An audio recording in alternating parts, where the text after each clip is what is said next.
Have you ever felt like you were free, yet deep inside, something was holding you back? You wake up in the morning, stretch your arms, and tell yourself, "This is my life. I can do whatever I want." But then, almost immediately, the invisible chains begin to tug. You check your phone and feel anxious about the messages waiting for you. You remember the deadlines you cannot escape. You recall a mistake from the past that still whispers in your ear. And suddenly, that freedom you thought you had feels like an illusion. These chains are not made of iron or steel. They are woven out of thoughts, attachments, and fears. They bind the human heart more tightly than any prison walls ever could. And the tragedy is this: most of us don't even realize we are bound. In the teachings of the Buddha, this unseen bondage is the very root of human suffering. It is not the outside world that keeps us trapped. It is the clinging, the grasping, the desperate desire to hold on to things that are, by their nature, impossible to hold. Think about water in your hand. Try to squeeze it tightly and it slips through your fingers. Life is the same. The more we clutch, the more we lose. And yet we keep clutching. There is a story often told in Asia about how hunters once trapped monkeys. They would place a piece of fruit inside a narrow jar. The monkey, curious and greedy, would reach in and grab it, but once its fist was clenched, it could not pull its hand out. The trap was simple, almost laughably so. Freedom was only a matter of letting go, but the monkey would never release the fruit.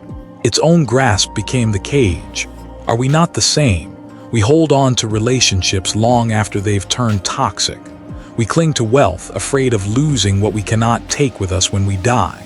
We cling to praise, terrified of criticism. And all the while, we wonder why we are not free. The Buddha described life as a burning house. Imagine flames licking the walls around you, smoke filling your lungs, the ground trembling beneath your feet. And yet, instead of running out, most people rush to grab their possessions, their jewels, their furniture, clutching them desperately as the fire grows higher. It sounds foolish, but it is exactly what we do. We grasp at impermanent things as if they could save us, and in that grasping we burn. But here lies the paradox. True freedom doesn't come from adding more to your life. It comes from letting go. Freedom is not something you earn or buy. It is not a reward waiting in the future. It is already within you, hidden under the weight of everything you refuse to release. Picture a bird tied by a thin string. The bird may flap its wings with all its strength, but no matter how hard it tries, it cannot soar. Yet the string itself is so small, so fragile, it could be cut in an instant. That is the nature of our bondage. The chains are real, but they are not unbreakable. They exist because we hold them. And so, the first step toward liberation is awareness, the willingness to admit that we are holding on even when it hurts. This is not easy. The mind whispers, if you let go, you will lose everything. But the deeper truth is this: the only thing we lose by letting go is our suffering. Imagine standing on the edge of a cliff, terrified to jump. Your body shakes, your mind screams. But then you leap, and instead of falling, you discover wings you never knew you had. That is the miracle of release. This is not about abandoning life, but about living it fully without being enslaved by it. To love without clinging. To work without being consumed by ambition. To care deeply, yet remain free. The Buddha did not teach escape from the world, but freedom within it. So let us begin this journey together, not by adding anything new, but by peeling away the layers that keep us bound. Let us examine the attachments, fears, and illusions that have chained humanity for centuries, and let us walk step by step toward the gateway of freedom. Because the truth is simple yet profound. You are not trapped by the world. You are trapped by your own grip, and the key to freedom is already in your hand. When people hear the phrase letting go, many imagine it as giving up. They think of defeat, of abandoning responsibility, of turning away from the people and dreams that matter. But this misunderstanding is exactly what keeps so many afraid to embrace it. Letting go is not about rejecting life. It is about reclaiming it. It is not apathy, not indifference, not cold detachment. In fact, it is the very opposite. Letting go is the art of loving more purely, living more fully, and breathing more freely, because you are no longer suffocating under the weight of clinging. Think of a child holding a balloon. The child clutches it tightly, terrified it might slip away. But in that fear, there is no joy, only tension. The balloon is meant to rise, to float, to dance in the air. When the child loosens their grip, something magical happens.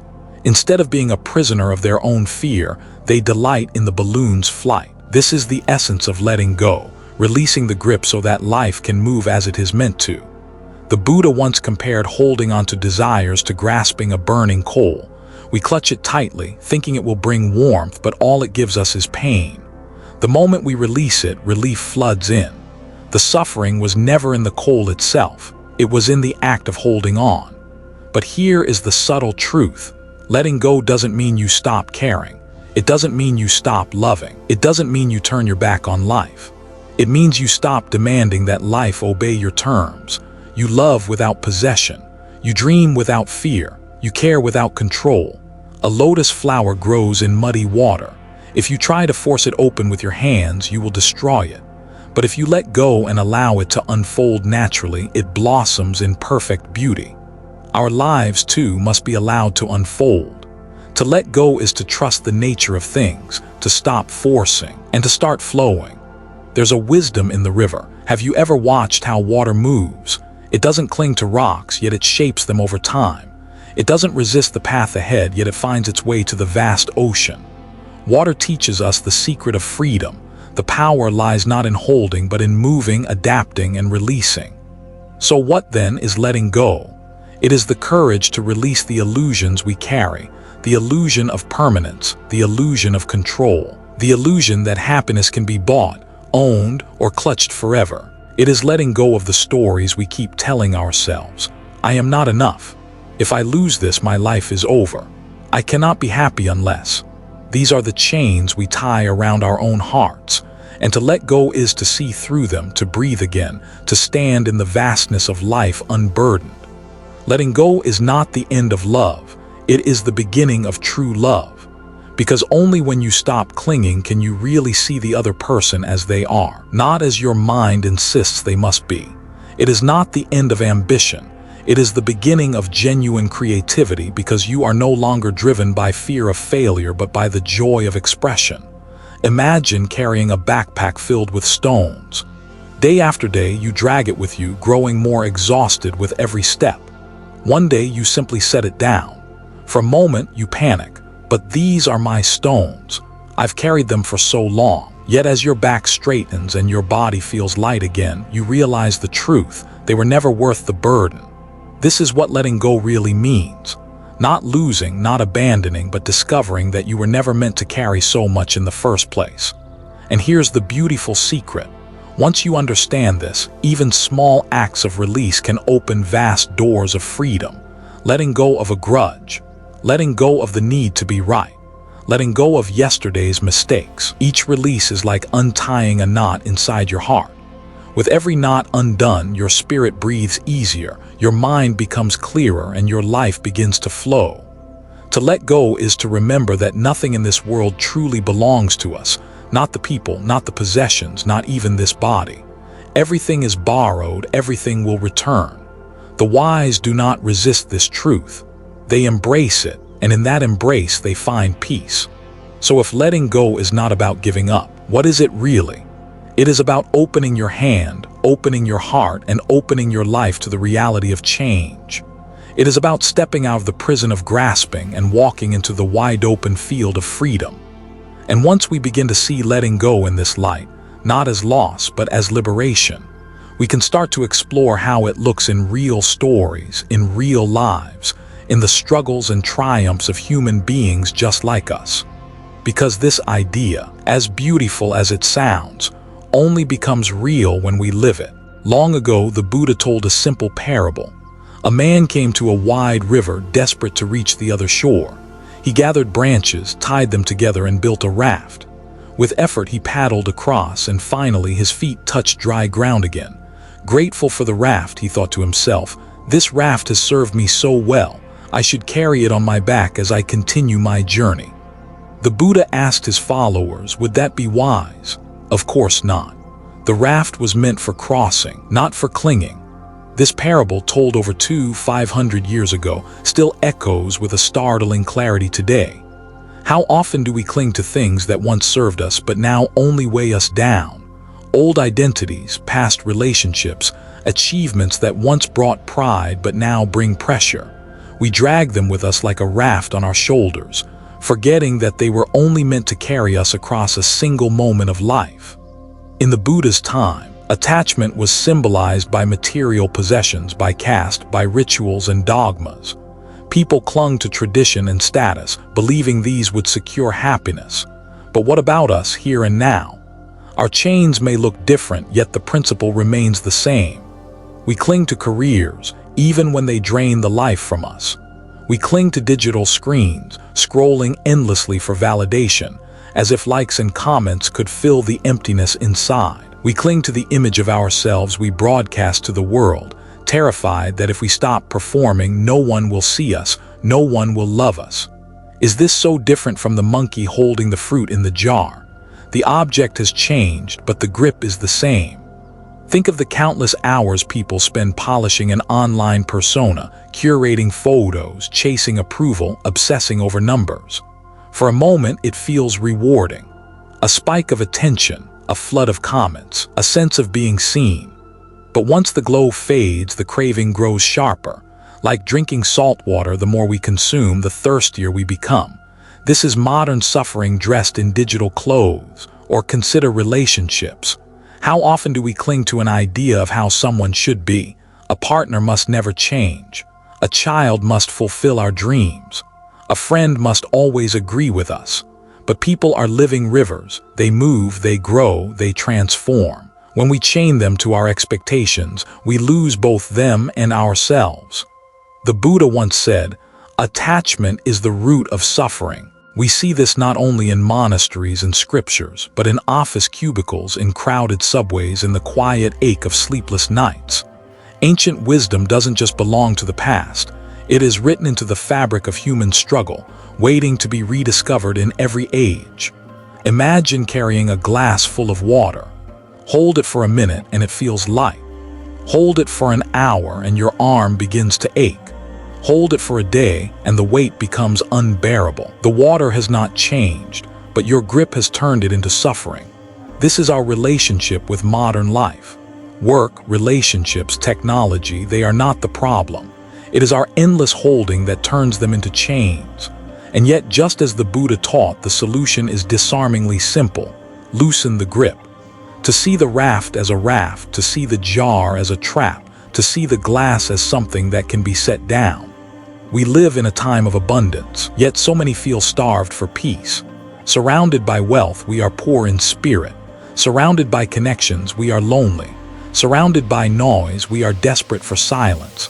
Why? Because abundance without wisdom becomes another form of bondage. The stories from the sutras were never meant to stay trapped in dusty scriptures. They are mirrors, reflections of the struggles we live every single day. The raft reminds us to release what no longer serves us. The monkey reminds us that our own grasp can be our downfall. The glass of water reminds us that suffering is not in life itself, but in the way we hold it. And so, the question is not whether these lessons still matter, but whether we are willing to see our own lives in them. Are we ready to admit that our struggles are not new, that we are simply living the same human drama in a modern costume? Because once we see that truth, something powerful awakens. The wisdom of the ancients becomes our wisdom. Their struggles become our struggles, and their path to freedom becomes a light in our darkness. More than 25 centuries ago, in the kingdom of Kapilavastu, a prince was born into unimaginable privilege. His name was Siddhartha Gautama. From the moment he opened his eyes, comfort surrounded him. Silken robes, fragrant gardens, music drifting through palaces of gold. His father, King Suddhodana, believed he could protect his son from every sorrow by surrounding him with pleasure. The prophecy at his birth had been clear. Siddhartha would either become a great ruler, uniting the world under his reign, or a great spiritual teacher, renouncing it all.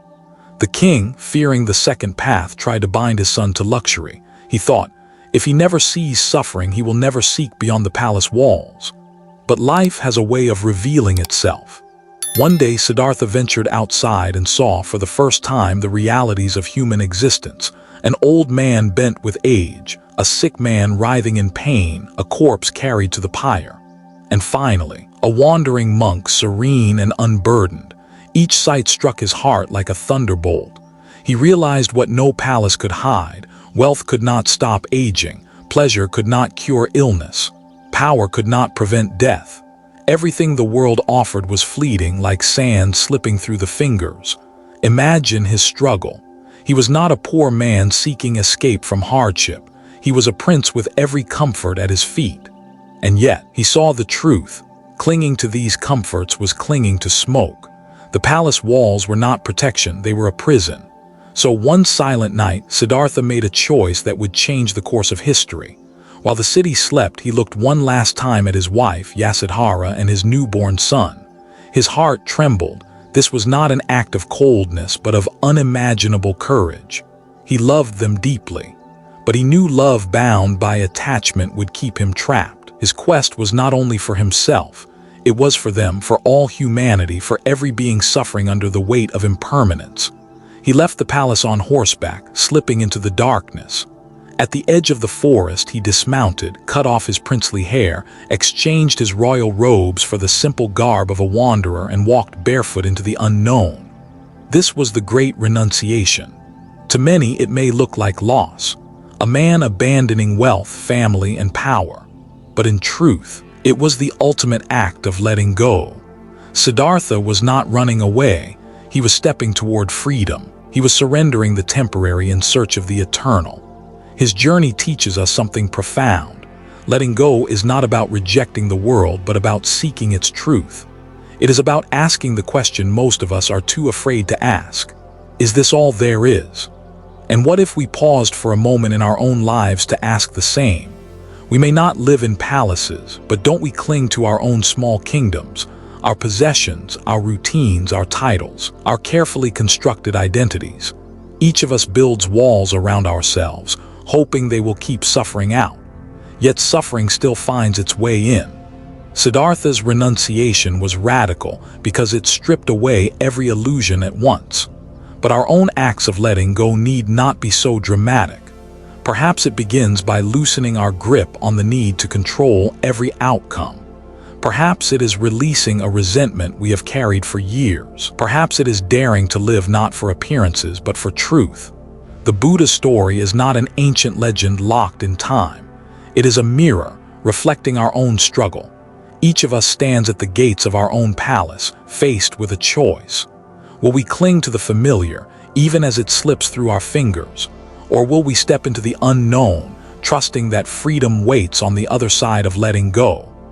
The great renunciation was not the end of Siddhartha's journey. It was the beginning of one that would lead to awakening, to enlightenment, and to a teaching that continues to guide millions. But at its heart, it all began with a single, daring act: the courage to let go. Have you ever carried something heavy for too long? At first, you think you can handle it. Your back is strong, your arms steady.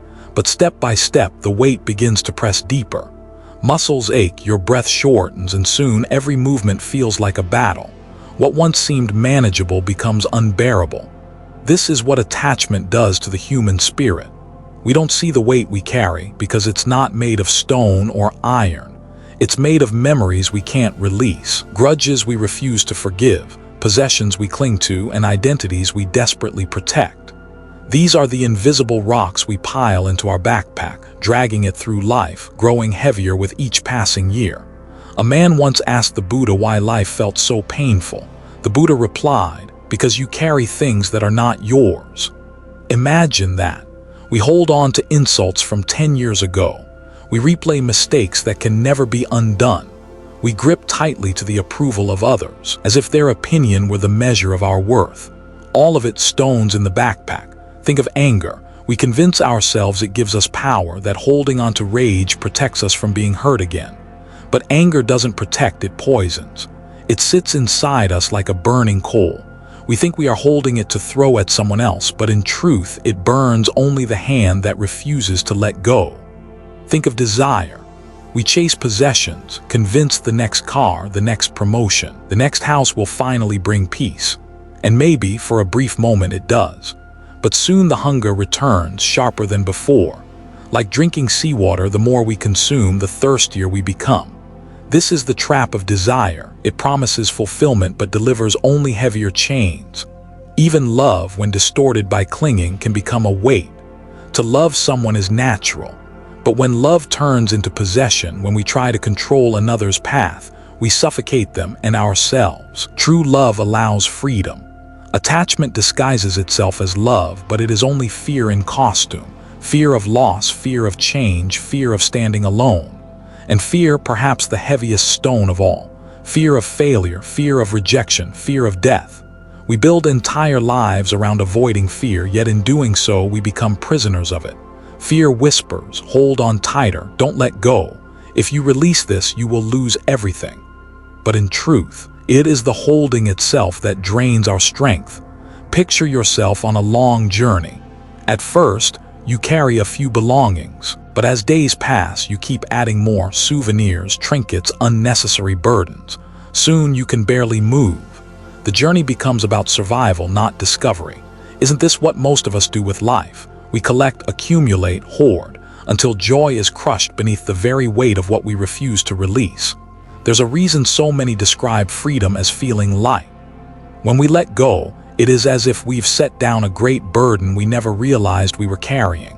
Suddenly, we can breathe again, we can walk again, we can live again. The Buddha compared clinging to trying to hold onto a rope that is dragging you through fire. You grip harder, thinking it will save you, when the very act of holding is what tears your flesh. The moment you let go, the suffering ends. Not because the world has changed, but because you have. But letting go doesn't mean we abandon life. It means we stop mistaking weight for worth. It means we recognize that the backpack is full of stones, not treasures. And the freedom we seek is not at the end of the road, but in the very act of setting it down. So ask yourself gently, what am I still carrying? Which stones have I mistaken for gold? Which burdens have I convinced myself I cannot live without? Because the truth is, life is not meant to be a march under heavy load. It is meant to be a journey walked with open hands and an open heart. The weight you carry is not who you are. And the moment you dare to let it fall, you may discover something extraordinary. How light you were always meant to be. One of the heaviest stones we carry is not made of anger or desire. It is made of control. We tell ourselves, if I can just manage everything, if I can plan perfectly, if I can make everyone behave the way I want, then I will finally be safe. Then I will finally be happy. But this is a dream stitched out of smoke, because life, in its very essence, cannot be controlled. Look around you. Seasons change without our permission. Bodies grow old no matter how hard we resist. The people we love are not ours to keep, no matter how tightly we hold their hands. And yet, we cling to the illusion that if we try hard enough, if we worry long enough, if we push forcefully enough, we can bend life to our will. The Buddha called this clinging tanha, craving, thirsting for the world to obey our desires. And the more we crave control, the more suffering we invite. Think of sand slipping through your fingers. The tighter you squeeze, the faster it escapes. Control works the same way. The more we demand certainty, the more fragile everything feels. The more we grasp at permanence, the more terrified we become of change. In truth, control is nothing more than fear wearing a mask. Fear whispers, if you let go, chaos will consume you. And so we grip tighter, micromanaging loved ones, obsessing over details, predicting disasters that may never come. We turn our lives into cages of anxiety, mistaking vigilance for safety. But has control ever truly delivered peace? Think of the countless nights spent tossing in bed, rehearsing conversations that never happen, planning futures that never unfold. Did all that control ever prevent change? Or did it only exhaust the heart? There's a story from Zen tradition about a monk who wanted desperately to keep his garden perfect. Every morning he raked the gravel, trimmed the branches, swept the fallen leaves. But still, the wind would blow, scattering new leaves across the path. Day after day, he grew more frustrated, convinced he was failing. Finally, his teacher said, "The garden is not meant to be without leaves. The leaves are part of the garden." This is the truth of life. It will never be perfectly arranged. There will always be fallen leaves, sudden storms, unexpected changes. To cling to control is to fight against the very nature of reality. But here's the paradox. The moment we stop demanding control, something extraordinary happens. We begin to experience true power, not the power to dictate life, but the power to flow with it. Like a surfer riding a wave, we cannot command the ocean, but we can learn its rhythm, its rise and fall, its dance. And in that surrender, we find a freedom far greater than control. Think of relationships. When we try to control others, what they do, how they think, who they become, we strangle love. But when we let go of control, love breathes. It transforms into respect, trust, and space. True love doesn't need chains, it needs wings. Think of work. When we grip every detail with fear, exhaustion follows. But when we release the need for perfection, creativity flows, ideas arise, energy returns. Letting go doesn't mean we stop caring, it means we stop suffocating what we care about. And think of death. It is the one certainty we cannot negotiate, no matter how much wealth, power, or knowledge we accumulate. Yet most people live as if death were optional, clutching to youth, to possessions, to the illusion of endless tomorrows. But to face death honestly is not despair. It is awakening. It teaches us to live more deeply, more presently, more gratefully, because we finally stop pretending we can control the length of life. Instead, we choose how to live its moments. The illusion of control is seductive because it offers the appearance of safety. But safety built on illusion is not safety at all. It is just another form of fear. The Buddha's teaching points us to a deeper truth. Peace is not found in control, but in acceptance. To let go of control is not to surrender to chaos. It is to surrender to wisdom. It is to realize that the river of life cannot be dammed, but it can be navigated. It is to recognize that freedom is not in bending reality to your will, but in bending your will to reality. So ask yourself, what are you gripping so tightly? A plan, a relationship, an image of yourself? What would happen if, just for a moment, you loosened the fist? You may discover something startling. The world does not fall apart when you let go. Instead, it begins to move in harmony. And in that harmony, you may finally taste the freedom that control could never deliver. We often think of letting go as something distant, something practiced only in temples, mountains, or meditation halls. But the truth is, the real battlefield is right here, at the dinner table, in the workplace, in the way we speak to those we love. Letting go is not about abandoning people.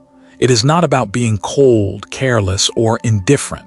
It is about releasing the grip of possession, the need to mold others into the shapes we want. Think of love. How often does love turn into chains? A parent out of fear tries to control every step of their child's path. A partner out of insecurity demands constant reassurance, constant attention. Friends cling to each other, afraid of being alone. What begins as care slowly hardens into control, and control always suffocates. True love, as the Buddha taught, is metta, loving kindness. And kindness does not imprison. It gives space. It trusts. It allows the other to breathe. When we let go in relationships, we are not losing people. We are finally seeing them as they are without trying to own them. Imagine holding a bird in your hands. If you squeeze too tightly, you harm it. If you open your hands, it may fly, but it may also return, not because it is trapped, but because it is free. This is the nature of all genuine relationships. They thrive when they are not chained. Letting go also transforms conflict. So many arguments are born not from truth, but from ego, the need to be right, the need to win. But what is gained in such victories? A bruised heart, a deeper distance. When we let go of the urge to dominate, we create space for understanding. We trade the shallow satisfaction of winning for the deeper joy of harmony. In daily life, letting go means softening our grip on perfection. We spend countless hours chasing an ideal, perfect schedules, perfect outcomes, perfect appearances. But life is rarely perfect, and that imperfection is not failure. It is life itself. The food may burn, the meeting may go wrong, the plans may fall apart. Yet when we let go of the need for perfection, we discover resilience. We laugh more easily, forgive more quickly, and move on more lightly. Even in the smallest things, letting go reshapes us. Waiting in traffic, do we rage, gripping the steering wheel as if anger could clear the road? Or do we release the impatience, breathe, and use the moment to be present? Standing in line, do we complain about wasted time, or do we see an opportunity to observe, to notice, to simply be alive? Letting go is not passive, it is active wisdom. It means recognizing what we can influence and what we cannot. We can care, but we cannot control. We can act, but we cannot dictate results. We can love, but we cannot force love in return. This shift is not weakness, it is strength, the kind of strength that walks calmly through storms without being broken by them. In truth, the practice of letting go is not about life being easier, it is about life being lighter. The burdens remain, the responsibilities, the challenges, the changes, but we no longer carry them as chains. We carry them with open hands, knowing they will come, knowing they will go. And when we live this way, others feel it too. A child feels trusted and grows in confidence. A partner feels respected and love deepens. A colleague feels valued and cooperation blossoms. The ripple of letting go spreads quietly but powerfully through every connection we touch. It is said that enlightenment is not found in escaping the world, but in walking through it without clinging. And so, each moment of letting go in daily life is a step toward freedom. Not dramatic, not distant, but here, now, in the way we listen, the way we forgive, the way we choose peace over control. So the next time you are with someone you love, notice, are you holding them with open hands or with clenched fists? The answer to that question may be the measure of how free your love truly is. For centuries, the Buddha spoke of craving as the root of suffering. He said our clinging, whether to people, possessions, or ideas, creates the very pain we wish to escape. To many, this teaching seemed deeply spiritual, almost mystical. Yet today, modern psychology and neuroscience are beginning to echo the same truth. Scientists studying the mind have found that attachment, when it turns into clinging, activates the brain's stress circuits. The amygdala, the region that triggers fear and anxiety, lights up when we sense the possibility of loss. That is why even the thought of losing what we cling to, status, relationships, material security, creates unease in our bodies long before anything is actually gone. Psychologists describe this as attachment anxiety. It is the constant fear of what we might lose, and it mirrors exactly what the Buddha warned of 500 years ago, that the tighter we hold, the more fragile we feel. On the other hand, practices of letting go, mindfulness, meditation, compassion, have been shown to calm these stress circuits. When people meditate on acceptance, the brain regions linked to self-centered rumination quiet down. The prefrontal cortex, associated with clarity and perspective, becomes more active. The result? Less reactivity, more resilience. In therapy rooms, the language is different, but the essence is the same. Cognitive behavioral therapists speak of cognitive diffusion, the ability to see thoughts as passing events rather than ultimate truths. Isn't that what the Buddha taught when he said, "All things are impermanent, like bubbles on a stream"? Detachment in psychology is not about cold indifference. Researchers distinguish between healthy detachment and avoidance. Healthy detachment means engaging fully in life while knowing we cannot control every outcome. It is the freedom to love deeply without being destroyed by change. It is the courage to act without being enslaved by results. Studies even show that people who practice healthy detachment experience less depression, lower stress levels, and more stable relationships. In fact, relationships thrive not when partners cling, but when both feel free. Freedom builds trust, and trust deepens love. But perhaps the most fascinating discovery is neuroplasticity, the brain's ability to rewire itself. This means that the practice of letting go, repeated over time, literally reshapes the brain. Old patterns of fear and grasping weaken, while pathways of calm and compassion grow stronger. Modern science, without intending to, is proving the Dharma. Liberation is not just an idea, it is a rewiring of our very being. Consider this. A monk sitting in meditation, breathing with ease, letting go of every thought, shows brain scans similar to an athlete in peak performance. Flow state, harmony, balance. What the monk calls freedom of mind, scientists call optimal neural integration. Two languages, one truth. So when we speak of letting go, we are not speaking of blind faith or poetic ideals. We are speaking of biology, psychology, and the timeless mechanics of the human mind. The Buddha did not ask us to believe, he asked us to observe. And today, science confirms what careful observation has always revealed. The less we cling, the lighter we live. Detachment, then, is not escape from life. It is alignment with life's true nature. And when ancient wisdom meets modern research, we find ourselves standing at the threshold of a freedom, both spiritual and scientific. When we stop clinging, something remarkable happens.